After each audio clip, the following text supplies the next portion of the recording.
Right now, in July, thousands of clematis vines are being quietly ruined by their own owners, and the damage won't even show up until next spring, when the vine that used to explode with flowers barely produces a handful. Here's the brutal part. It's not neglect. It's not pests. It's not even bad soil. It's gardeners actively doing something to their clematis this month that feels responsible, feels helpful, feels like good garden hygiene, and it is quietly wrecking next year's entire bloom cycle. I've watched it happen to my own vines. I've watched it happen to clients' gardens. And once you know what it is, you will never do it again. And better than that, July actually hides the single biggest flowering opportunity of the entire clematis calendar, if you know where to look for it. I'm going to walk you through exactly what to avoid, why it's so damaging, and then I'm going to hand you the one July move that can genuinely double next year's flowers. Stay to the end, because the last 2 points on this list are the ones almost nobody talks about, and they matter more than everything else combined. Let's get into it. Hey, welcome back. For those who are new here, I'm a professional gardener. I've spent years elbow deep in perennial borders and climbing vines, and this channel exists for one reason: to give you the advice that actually works in real gardens, not the recycled tips you've read on 50 other websites. Clematis is one of the plants I get asked about the most, and July is a strange, pivotal month for it. Depending on which type you're growing, July is either a quiet rest period, a second flowering push, or the exact window where you're setting up or destroying next year's flower buds. The problem is, most gardeners treat July like any other summer month. Water it, maybe deadhead it, move on. But clematis doesn't work that way, and the mistakes made this month are uniquely costly because they're invisible until months later. So let's go through this properly. I'll cover the big July mistakes to avoid, and then I'll show you the opportunity hiding inside this month that most people completely miss. Before we dive in, if you're serious about getting more out of your garden this year, do me a favor and hit subscribe now. I put out a new deep dive like this every week, and clematis is just the start of what we're covering this summer. Okay, let's get into mistake number 1. Mistake 1: hard pruning the wrong group in July. This is the single most damaging thing I see happen in July, and it happens because people confuse tidying up with pruning. Remember, clematis falls into 3 pruning groups. Group 1 flowers in spring on old wood and needs almost nothing done to it in summer. Group 2 flowers in late spring and early summer, often on a mix of old and new growth, and many varieties are gearing up for a second flush right now in July. Group 3 flowers on new growth later in the season and gets its hard prune back in late winter. Not now. Here's the mistake. Someone looks at their Group 2 clematis in July, sees it looking a little tired after its first flush, and decides to clean it up by cutting it back hard, sometimes down to a foot or 2 of stem. It feels productive. It looks neater. But you've just removed the exact growth that was about to produce this year's second flush, and depending on the variety, you may have also removed the wood that would have carried next spring's first flush too. The plant doesn't have time to regrow, mature, and set new buds before the season ends. You won't see the consequence in July. You'll see it next spring, when the vine that used to open the season with a wall of flowers barely manages a dozen blooms. The fix is simple. Know your pruning group before you touch the shears in July. If you're not sure, the safest move this month is a light tidy only. Remove dead, damaged, or spent flower stems, and leave the rest alone. Save hard structural pruning for its proper season.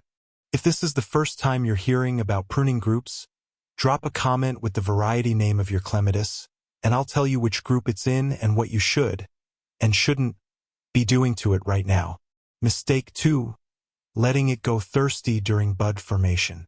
July heat is exactly when many clematis varieties are quietly forming next year's flower buds, or setting up for a late summer second flush. And July heat is also exactly when people's watering habits get sloppy. Quick evening sprinkles, inconsistent schedules, or worse, relying on rainfall that isn't actually reaching the root zone. Here's what happens when clematis dries out during bud formation. The plant doesn't just wilt and recover.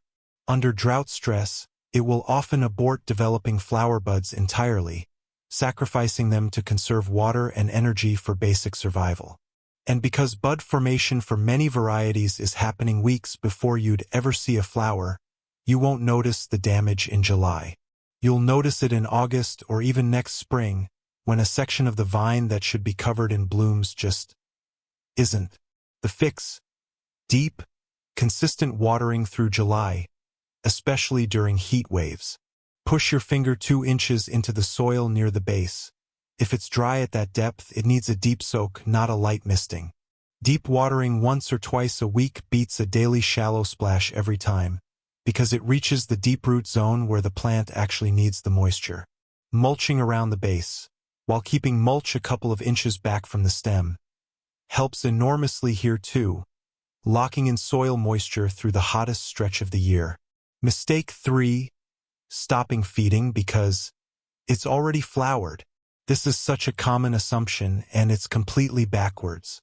People see the big spring flush finish, assume the plant's job is done for the year, and quietly stop feeding it through summer. But July is exactly when many clematis varieties are building the framework for a second flush.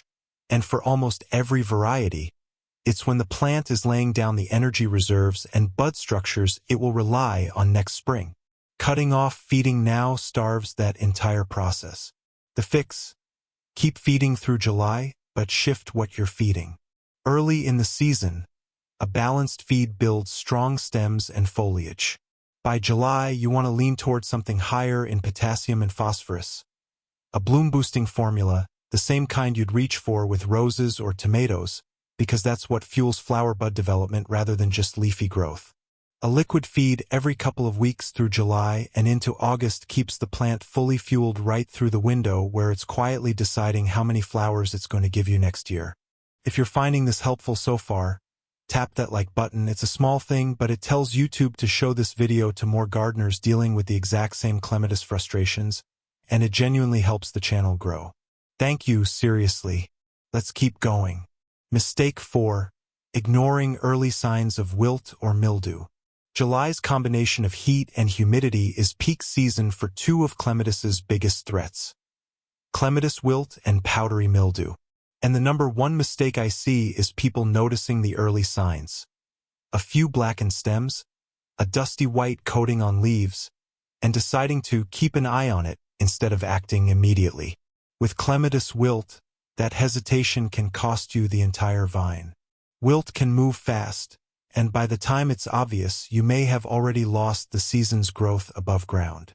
The moment you spot a stem that's suddenly blackened, collapsed, or wilted while the rest of the plant looks fine, cut that stem right back to healthy tissue, ideally down to a node below any obvious damage, and remove the cut material from the garden entirely. Don't let it sit in your compost pile next to other clematis. With powdery mildew, thin airflow and overcrowded foliage make it worse. If you spot it starting in July, thin out some of the densest foliage to improve air circulation immediately, rather than waiting to see if it clears up on its own. It won't. It spreads. Acting fast in July the moment you see either issue is very often the difference between losing a few stems and losing the whole plant's flowering potential for next year. Mistake 5: deadheading too aggressively or not at all. This is a mistake that goes both directions, and July is where it really matters. Some gardeners deadhead everything all the time, no exceptions, and in doing so, they remove developing seed heads on varieties that are genuinely beautiful in late summer and fall, sacrificing textural interest for no real flowering benefit, since not every variety reblooms from deadheading anyway. Other gardeners do the opposite. They let spent flowers sit through all of July, letting the plant pour energy into seed production instead of a second flush. For repeat flowering varieties, especially many Group 2 types, that energy could have gone into another round of blooms. The fix requires knowing your specific variety. If you're growing a repeat flowering type, deadhead promptly in July as the first flush fades, cutting back to just above a strong set of leaves, to push the plant toward its second flush. If you're growing a variety known for attractive seed heads, or one that doesn't rebloom regardless, there's little benefit to aggressive deadheading, and you might prefer to leave some seed heads for late-season texture. Quick gut check for you. Comment below with the color of your clematis blooms right now. I want to see how many different varieties are watching this, because it tells me exactly what to cover in future videos for this channel. Mistake 6. Neglecting support as the vine reaches its peak growth. By July, many clematis vines are at or near their maximum growth for the season, and this is exactly when inadequate support becomes a real problem. New growth searches for something to grab onto, and if it runs out of structure, it doesn't just stop. It flops, tangles into itself, or collapses under its own weight. A collapsed, tangled mass of stems isn't just messy. Stems piled on top of each other lose airflow, which invites the mildew and wilt issues we just covered. And flowers that do form deep inside a collapsed tangle are hidden from view, which defeats the entire purpose of growing a showy climbing vine in the first place. Walk your clematis in July and check whether the support structure still extends above the current growth. If the vine has outgrown its trellis or reached the top of a fence panel, extend the structure now. Add wire, netting, or additional lattice, rather than letting the new growth flop over the top with nowhere to go. A few minutes with some garden wire in July can be the difference between a vine that stays open, airy, and covered in visible flowers, versus one that turns into a tangled green lump by August. We're a little past the halfway mark here, and the next few points are honestly the ones I get asked about most in the comments. So if you haven't already, hit subscribe now so you don't miss the rest of this series on getting more out of your climbing vines this summer. Mistake 7. Fertilizing or watering right after a heat spike. This one is subtle, and a lot of well-meaning gardeners get it backwards. During an intense July heat wave, the instinct is to rush out and feed or water heavily the moment you notice the plant drooping in the afternoon sun. But applying fertilizer to a heat-stressed plant, especially in the hottest part of the day, can actually burn already stressed roots, and watering ice-cold water straight from a hose onto sun-baked soil can shock the root system rather than relieve it. The better approach: water deeply in the early morning or evening, when temperatures have dropped, giving the plant time to actually absorb the moisture before the next heat spike hits. Hold off on fertilizing during the most extreme heat days specifically, and resume your normal feeding schedule once temperatures settle back down. A little patience in the timing here prevents you from accidentally adding stress on top of stress. Mistake 8. Assuming a quiet vine is a dying vine. Some clematis varieties, particularly certain Group 1 and Group 3 types, genuinely rest in July, sitting quietly between flushes with minimal visible change. This is completely normal, but it's exactly when anxious gardeners overcorrect. Overwatering, overfeeding, or even ripping the plant out entirely, assuming something's wrong. A resting clematis in July with healthy green foliage and no signs of wilt or pest damage is not a problem to solve. It's simply between flowering phases. The worst thing you can do here is panic and start throwing extra water, extra fertilizer, or aggressive pruning at a plant that's doing exactly what it's supposed to do. That kind of overcorrection is often what pushes a perfectly healthy resting vine into actual stress. Learn your variety's natural rhythm, and trust a quiet July as long as the foliage itself looks healthy.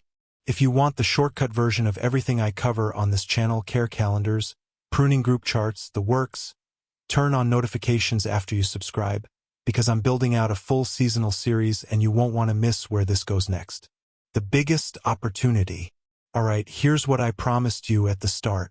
This is the part almost nobody talks about, and it's the single biggest opportunity hiding inside the month of July.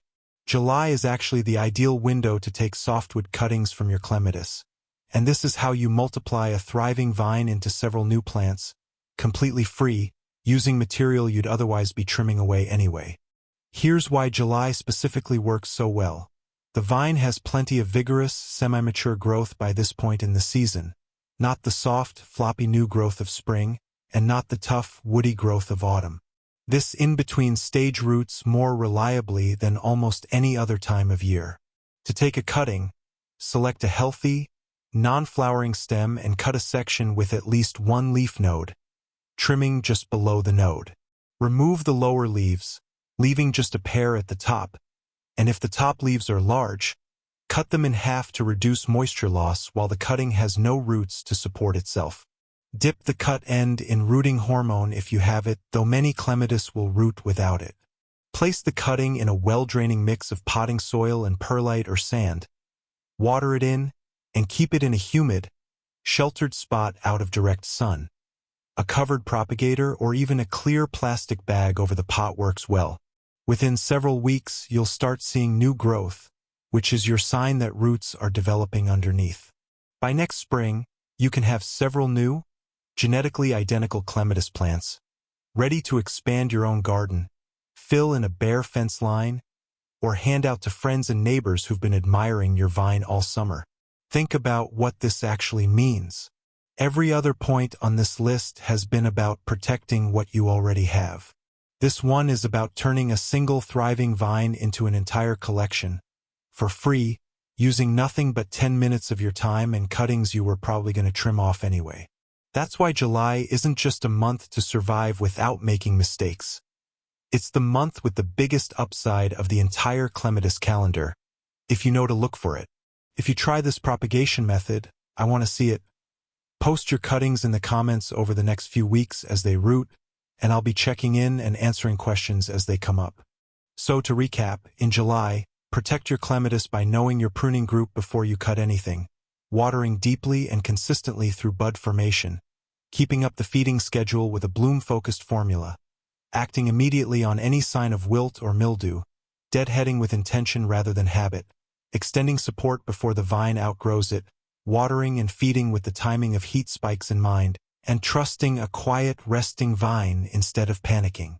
And then, on top of all of that, use this exact month to take free cuttings and multiply what you've already got. None of this is complicated. It's just about knowing what July specifically demands from this plant, instead of treating it like any other summer month. If this video helped you, subscribe for more real, professional-level gardening breakdowns.